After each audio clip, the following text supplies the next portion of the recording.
2 दिनों में जो टॉपिक हमने पढ़ा वो था हमारे पास धारिता, समांतर प्लेट संधारित्र की धारिता। जब धारिता आपने पढ़ी तो धारिता में आपके पास आया किसी भी संधारित्र की धारिता निकालने के लिए पहले हमने निकाला वैद्युत क्षेत्र, फिर निकाला उसकी प्लेटों के बीच का विभवांतर और उसके बाद निकाली हमने उसकी धारिता। तो आज हम निकालेंगे ये जो टॉपिक है, इसका टॉपिक हमको लिखा हुआ है ऊपर, अनेक परावैद्युत युक्त समांतर प्लेट संधारित्र की धारिता। अनेक परावैद्युत यानी कि परावैद्युत माध्यम भर दिए, अनेक परावैद्युत यानी कि उनका परावैद्युतांक अलग अलग है, ऐसे माध्यम भर दिए जाए। तो पहला जो फॉर्मूला आप यूज करेंगे वो यही, C equal to Q upon V। Q upon सीधा सीधा संधारित्र की प्लेटों के बीच पहले निकालना है आपने विभवांतर। विभवांतर निकलेगा तब जाके क्या निकलेगी, उसकी धारिता निकलेगी। C बराबर Q अपॉन V के अनुसार। अब मैं मान लेता हूं ये कोई समांतर प्लेट संधारित्र है। 2 प्लेटें ले लेती हूं, एक प्लेट ले लेता हूं P और दूसरी प्लेट ले लेता हूं Q। ये 2 प्लेटें ली, P और Q। प्लेटों के बीच की दूरी यानी कि इसकी मोटाई ले लेता हूं स्मॉल b। ये हुई स्मॉल b।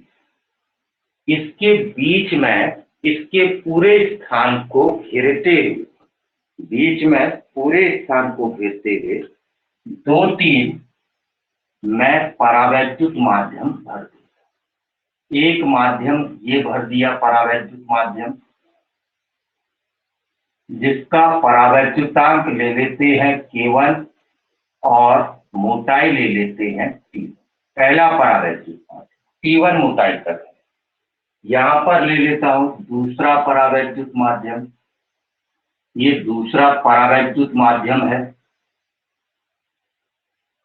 जिसका परावैद्युतांक ले लेते हैं K2 और मोटाई ले लेते हैं T।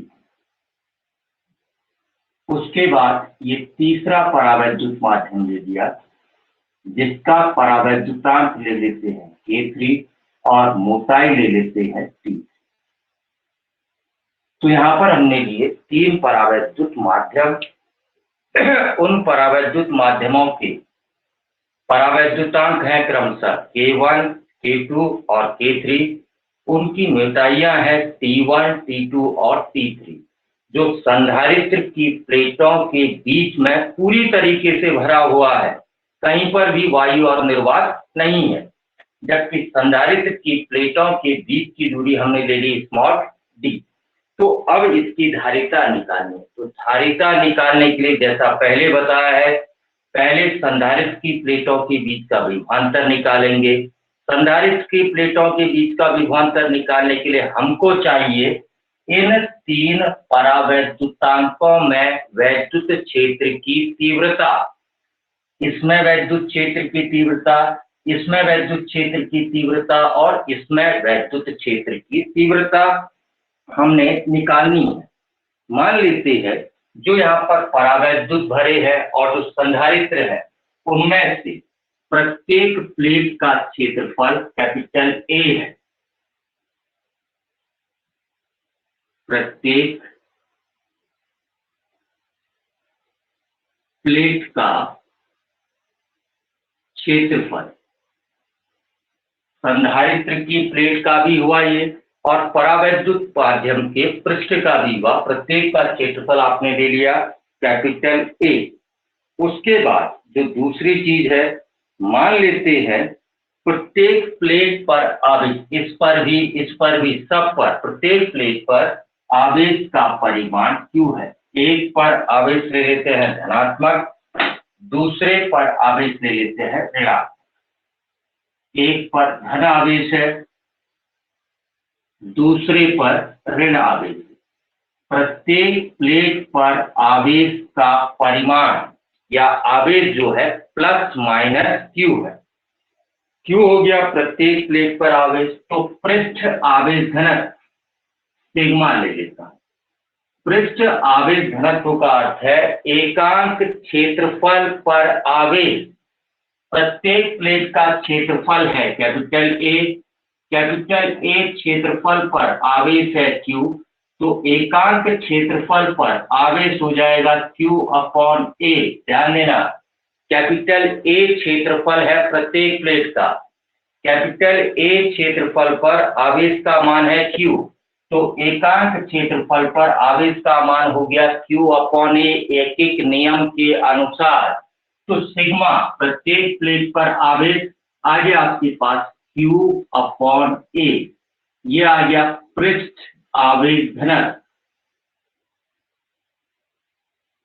आवेश घनत्व।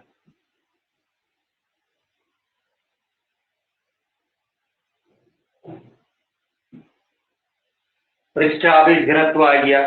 पृष्ठ आवेश घनत्व के बाद आपने यहाँ वैद्युत क्षेत्र निकालना है, यहाँ वैद्युत क्षेत्र निकालना है, यानी कि तीनों परावैद्युत पट्टियों में वैद्युत क्षेत्र का मान निकालना है। तो तीनों परावैद्युत पट्टियों में वैद्युत क्षेत्र निकालने के पहले वाले का परावैद्युतांक K1 है, तो इसका वैद्युत क्षेत्र हो गया E1 बराबर E1 पहले वाले में sigma upon K1 epsilon not पहले वाले में। सब में पृष्ठ आवेश घनत्व समान है, किंतु सबका परावैद्युतांक अलग है। सिग्मा का मान भी रख सकता हूं, सिग्मा का मान आ गया Q अपॉन ए, तो ये हो गया K1 एप्सिलॉन नॉट ए। पहले वाले संधारित्र की प्लेटों पर वैद्युत क्षेत्र, ये पहले परावैद्युतांक के अंदर वैद्युत क्षेत्र। ऐसे ही दूसरे वाले पर E2 बराबर sigma upon K2 epsilon not, यहां पर भी मान रख देता हूं Q upon K2 epsilon not ए, ये आ गया दूसरे संधारित्र की प्लेटों पर। ऐसे तीसरे पर निकाल देता हूं E3 बराबर आ जाएगा sigma upon K3 epsilon not. Sigma का मान रख दूं तो ये आ गया Q upon K3 epsilon not ए, ये निकाल दिया हमने तीसरे। देखिए कर पहले की तरह रहे हैं, पहले वैद्युत क्षेत्र, उसके बाद विभवांतर, उसके बाद धारिता। तो तीनों परावैद्युतांकों की पट्टियों के मध्य हमने निकाल लिया वैद्युत क्षेत्र। तो अब प्लेटों के बीच विभवांतर V बराबर, ये हो गया E1 इंटू कितनी दूरी तक है T1 मोटाई तक, प्लस E2 कितनी दूरी तक है T2 मोटाई तक, प्लस E3 कितनी दूरी तक है T3 मोटाई तक। सब मान रख दो, E1 का मान आ गया Q अपॉन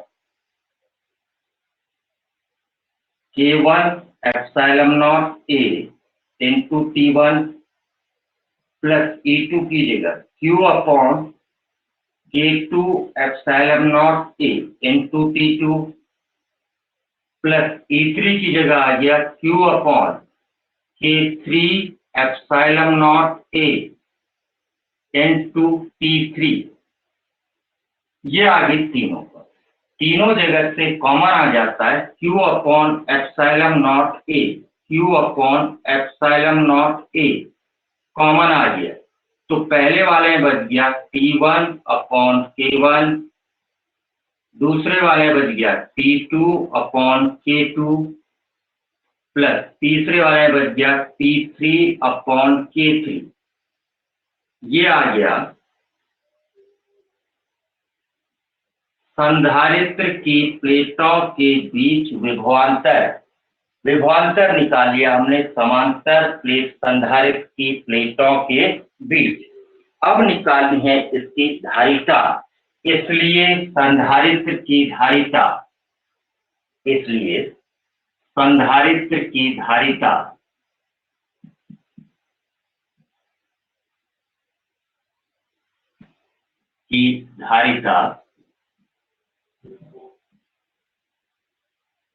P बराबर होता है Q अपॉन V। Q का मान Q ही रहा, V का मान हो गया ये Q upon epsilon not A, Q upon epsilon not A into T1 upon K1 plus T2 upon K2 plus T3 upon K3, ये आ गया। अब Q से ये Q cancel, epsilon not A ऊपर चला जाएगा तो धारिता आ गई epsilon not A upon T1 upon K1 plus T2 upon K2 plus T3 upon K3, ये आ गई अनेक परावैद्युत युक्त समांतर प्लेट संधारित्र की धारिता T बराबर epsilon not A upon T1 upon K1 plus T2 upon K2 plus T3 upon K3। यहाँ पर तो लिए हमने केवल 3, अभी केवल 3 लिए हैं। संधारित्र की प्लेटों बीच केवल 3 परावैद्युत माध्यम लिए हैं, जिनके परावैद्युतांक क्रमशः ले लिए K1, K2, K3 and so on. अगर यहाँ पर 3 न होकर 3 से ज्यादा हो जाए, माना n परावैद्युतांक पट्टियां, यहाँ पर n 1 2 3 4 ऐसे करके n पट्टियां रखी हुई हैं, जिनमें से पहले की मोटाई T1, दूसरे की मोटाई T2, तीसरे की मोटाई T3 और ऐसे ही nवीं पट्टी की मोटाई है Tn और इनके परावैद्युतांक T1 मोटाई की पट्टी का परावैद्युतांक K1, T2 वाली का K2, T3 वाली का K3 और Tn वाली का Kn है। अगर इतनी पट्टियां रखी हुई हैं इतने परावैद्युतांक वाली, तो इनकी धारिता, इसकी धारिता C बराबर हो जाएगा, यही पर आगे बढ़ते जाएंगे, epsilon not A upon T1 upon K1 plus T2 upon K2 plus T3 upon K3 plus ये बढ़ता जाएगा प्लस Tn अपॉन Kn तक।